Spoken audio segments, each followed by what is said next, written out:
Joining us now to discuss is a member of that House Oversight Committee, Republican Congressman from Tennessee, Tim Burchett.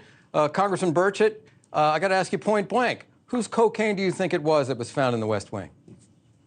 I have no clue, but I suspect the Secret Service does. If you've ever been in that entrance, I mean, good gosh, you can't get in the White House. It has, it's got these reverse fans even that will detect if you have any illegal chemicals on you, possibly anthrax, anything else. I mean, to say that they don't know who it is at this point, I think is very ridiculous. And if they don't, then we ought to be replacing some people in the Secret Service, because at this point, there's no way. I mean, they have eye identification. They've got all this secret stuff that you can't get in there without it. And it's just bogus. I don't know if it's Hunters or whose.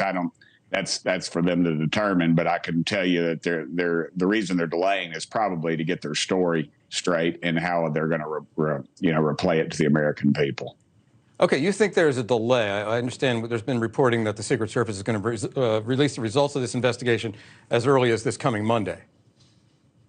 Yeah, I agree. I think there is a delay, and they're trying to get their story together.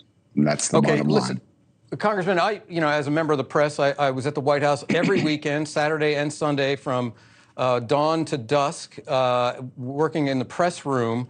And I know that a number of members of Congress at the time could bring in family and friends on the weekends for a West Wing tour. Staff of the White House brings in their family and friends for West Wing tours. And this all happens on the weekends. I mean, what is the possibility, in your view, that this was left there let's assume it was left there inadvertently, but it could have been a guest to the White House. Do you allow for that possibility? Oh, absolutely. It's going to be a high-level guest for someone to be in those areas. To think you're in the most secure room in this most secure building in the world, and you're just walking in there with a bag of cocaine, to me is clearly, obviously, there's someone with some pretty high credentials that has been involved with this. The whole thing is just preposterous. Just to think that they don't know who it is, they can't reverse off the rolls. You can't go in there without having your Social Security number. It's just, you don't just walk in off the street and go into the White House. It's not like in the 40s or something, or Mr. Smith goes to Washington kind of deal. It is, you have to be invited. They have to know you're coming in. And obviously, they know who's been in there, and they can narrow it down to that number. But this president has had a history of not releasing who has been visiting, as you well know. Being a member of the media, that has always been a stall tactic by this White House. Right. They have promised to release the visitor logs. They have, for the most part. The previous administration did not.